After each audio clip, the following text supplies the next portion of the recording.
The microphone's hanging from the ceiling this episode. So hopefully it doesn't fall on me. And hopefully it looks good. Hopefully it sounds good. Welcome to the Ono Podcast episode number 6, I think. Some people seem to enjoy the first episode on the episode of the episodes. No, the one back for the first time in a while. Yeah. It might be a little bit confusing to some people why it's called episode 5, but I have already, like I said, done a few of these episodes on SoundCloud and some other, I think on this YouTube channel. The first 3 episodes are here, and that was just like audio recordings and stuff. Audio sketches, I guess. I try to kind of explore with the idea of making a sketch with just audio, which anybody who is aware of, there's like a flying spider right now. What is this? What is this in front of me right now? What is that? Hey. What is it? Kill it. I don't know. I'm trying to... Oh no! It went away. I probably blew out people's eardrums. Sorry about that, but... So yeah, I'm here with... Can I say your name? Is that okay? Yeah. I'm here with Alice, and we're just hanging out, and, Anyway, I don't remember what I was talking about. I had to do a jump cut there, but you know what? That's okay. This is the Ono Podcast. Ah, no! This is already going to hell. So, a few topics I wanted to talk about from last week was, let's see, TikTok happened for me. It's one big thing, pretty obvious thing, is I posted like 2 TikToks that went huge out of nowhere. The first one was me just being weird in my room talking about being ADHD. I was literally just bored sitting here in the room, and I was like, I don't know, what do I do, right? Do I guess I'll make a TikTok, and I was thinking maybe I'll make a TikTok about literally what I'm doing, which is the most original idea possible. I've done this before in the past where I'm like, I'm bored, let me make a video about how bored I am.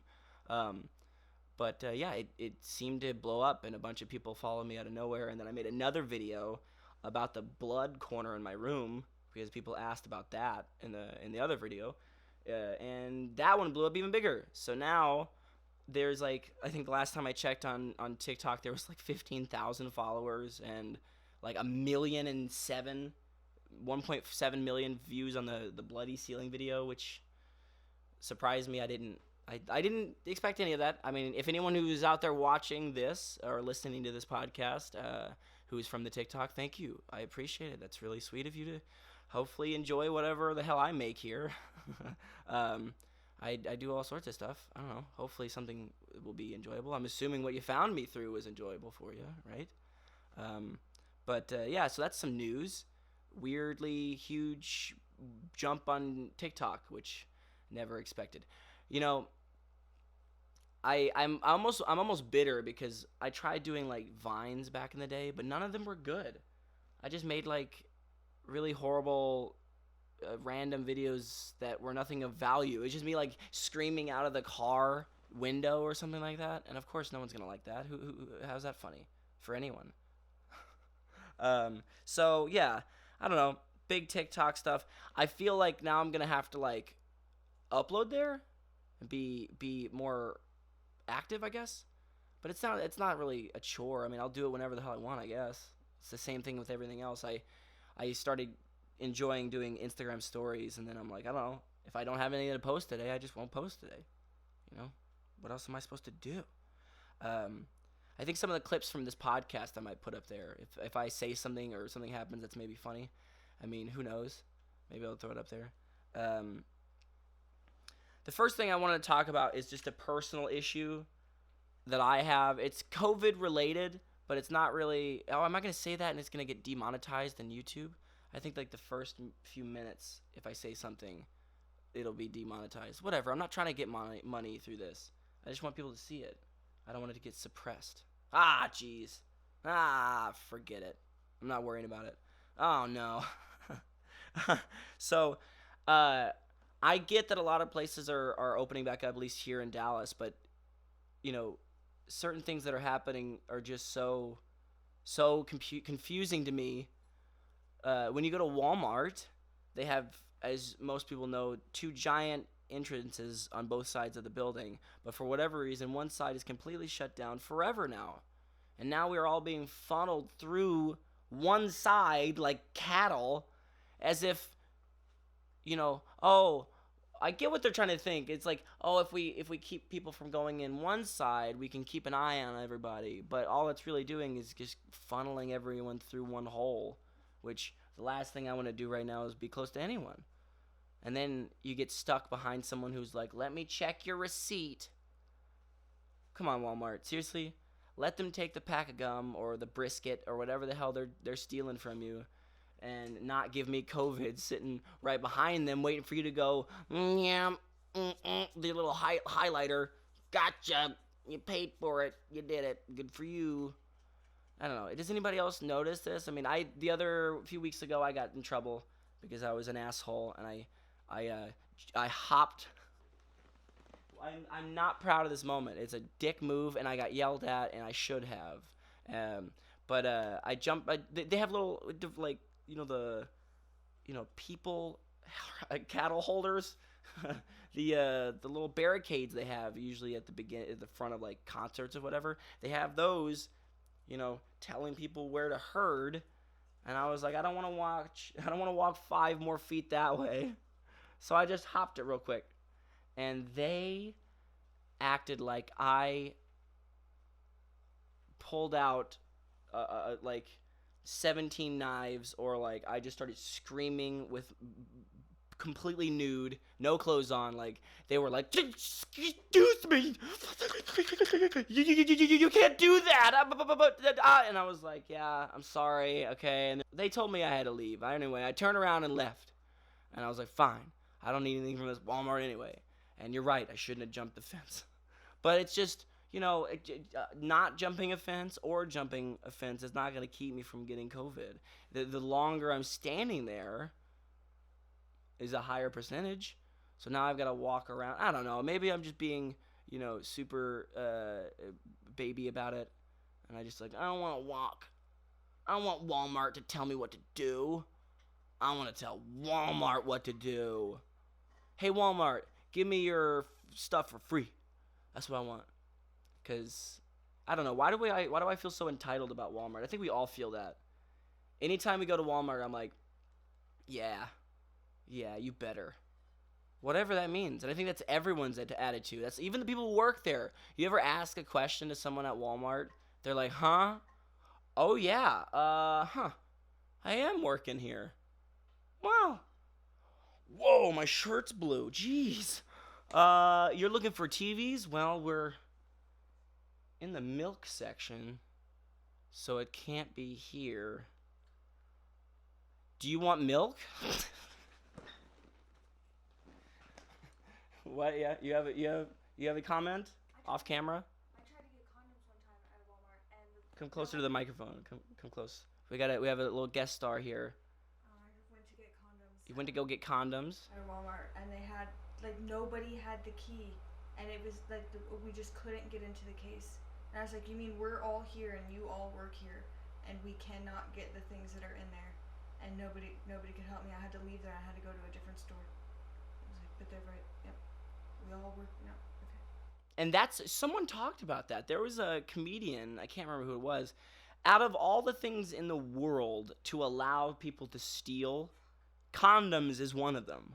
Because especially teenagers, are you gonna go? Don't. I don't know. You should have bowls of them as you walk in to any store. Yes. Like, take them, use them, throw them at your friends. I mean, have too many of these to even be able to use, honestly. As opposed to, well, it's behind a little plexiglass, because these things are $35 a package, and we need to make our money on it. So, and they're also right next to the razor blades that are extremely high priced. So now you can just spend your entire check on condoms and razor blades and go fucking kill yourself. Is that too much? I'm sorry, Walmart. Do you want me to go fucking kill myself? Well, good. You got it. Oh, this is really dark now. All right. Well, that's the end of that topic there. So I was thinking, let's see. The next thing I was talking about, comments about self-diagnosis. The comments on my TikTok about ADHD have been interesting. A lot of them were almost accusing the other people of self-diagnosing, of like, oh, wow. So now self-diagnosed people are referring to themselves as me. Like, that's what someone said. And I was like, what? Wait, now we're not even people? If you're like, and I just responded like, hey, are you assuming I wasn't diagnosed? I mean, but then that goes into a weird thing, which is a personal topic of mine, of why is it now I feel like it's really popular to brag about your mental disorders. I mean, anyone you talk to, well, I have this and that. It's usually not very common, but I have it, and it's suffering. I mean, I suffer from it every day, and you have no idea. And sympathy, attention, which I think we all do it. I'm not saying I don't do it, but like, it's interesting to see, like, before, let's say 50 years ago. I mean, I'm watching The Sopranos right now, and that show is in what, early 2000s, late 90s probably, and the fact that he goes to a therapist is a plot point. It's like, hush, don't fucking talk about it. You can't be open about your feelings. You can't be introspective or anything. And now we can. What was the point I'm going? Oh, so yeah. I think it's good that we're able to talk more about it, but I think it's a slippery slope between talking about it and being like, hey, it's healthy to be like, yeah, I have this or that or this or that, as opposed to like, well, you know what? My life sucks more than yours, and I win or lose, I guess. Is that how it works? Do you lose now? I don't know. Bragging about mental disorder always makes me feel weird, because it's not something. It's like saying, I lost my leg, and guess what? I miss it. Like, if you like had a big old car wreck and you were going real fast, you could be like, yeah, I fucking did something stupid and lost my leg, and it was in a fiery ball of awesomeness. But being like, I have borderline. Do you want to cheer for me now? I don't know. Does that mean? The look on your face. You are just... I don't know. Look, here's the thing. I have a lot of things I'm not happy about, my mental health and stuff like that. And I talk about it. And this is what this podcast is for, is let's talk about it. Oh, no.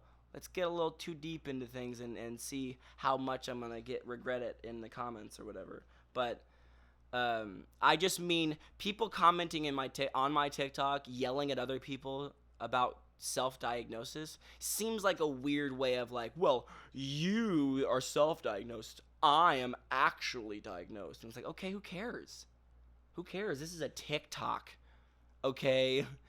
Am I gonna get an Oscar for this? Are you really gonna be like, there's a deeper meaning here, and the philosophical debate behind someone's intentions of self-diagnosis is very questionable because fuck you, is all I'm saying. Okay, I'm sorry. Maybe that's mean, but this is my podcast, right? It's my podcast. I can say whatever I want. You don't have to watch this. I don't know why I'm so attacking you right now. I'm sorry. Let's see. Is the new form of conflict for younger people just silence? That's something I wrote down. I was at work, and this is something I've noticed with people who are young. I mean, like 16 to 20 right now, I'd say, where, and maybe it's not, and this is totally a generalization. I'm saying that now. Generalization. But when I have had moments of disagreement with somebody, or like at work, I have some coworkers who were just like legitimately 16. They were born in 2003, which is weird to me, but hey, there you go. And I like, hey, did you make that thing? And they're just kind of, oh. And I'm like, hello? Did you make the thing? And they just don't say, oh, look at that. Look how professional I am. On my phone's going off. But, yeah, like, then she just sits there, just quiet.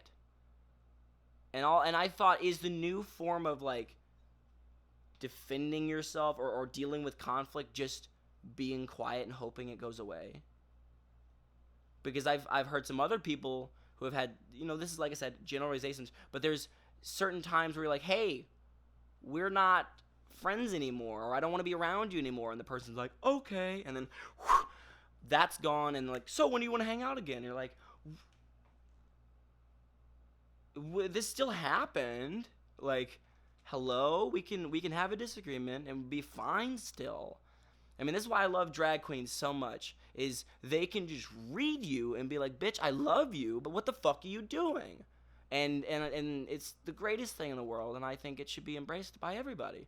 It's like, girl, I love you, but knock that shit out, you know what I mean? And I don't know. I feel conflict too. When I have conflict, I get defensive. I mean, I definitely do. I'm like, no, I didn't do that. I was totally, but I think silence is weird. Or it's like, I'm just like, do you want me to walk away now, I guess? Like, is that all there is for this conversation? Okay, I guess. Oh no, we got hungry and went and left and got food. We had to make a break. Make a break for it, everyone. What's wrong? Did I hurt my arm? Is it a burn? Where'd that come from? Huh. Interesting. Anyway, so we were talking about other things. A plot point in Back to the Future is the fact that Ronald Reagan is the president in the future, and Doc Brown's like, ha! What next? You're gonna tell me? And he like starts naming other people are gonna be this and that. The idea that an actor was a president was ridiculous at that point. And now, with Donald Trump as the president, I mean, try to go back in 2002 or something, or 2000, and tell somebody that Donald Trump in 2020 would be the president. And they'd be like, you're talking shit. I mean, it's the same shit as we thought back in 2015. We were like, ha ha ha ha. What? And then it happened, I just think it's funny. It's like we thought an actor was bad, and now we've upgraded to what is it? Reality show host. So someone in the last episode asked me my favorite Bath and Body Works scent. Turns out I have one. Alice told me the scent that she wears, which is one that I am obviously a fan of, and it's 1,000 Wishes. So there you go. It's the answer to that question that I didn't have an answer for last week. I think that's it. I think it was really fun for me to be able to like write down ideas for the podcast through the week, and kind of look forward to talking about it and coming up with ideas of little topics and stuff like that. Let me know if there's anything that you liked about the episode or you didn't like about it. Let me know if you want something new, if you want something different. I'm here for you, man. We are at the end of the episode, so I feel like I gotta do something fucked up, right? I always like, oh, jeez. I bumped the episode mic. The hanging down mic. Oh, no.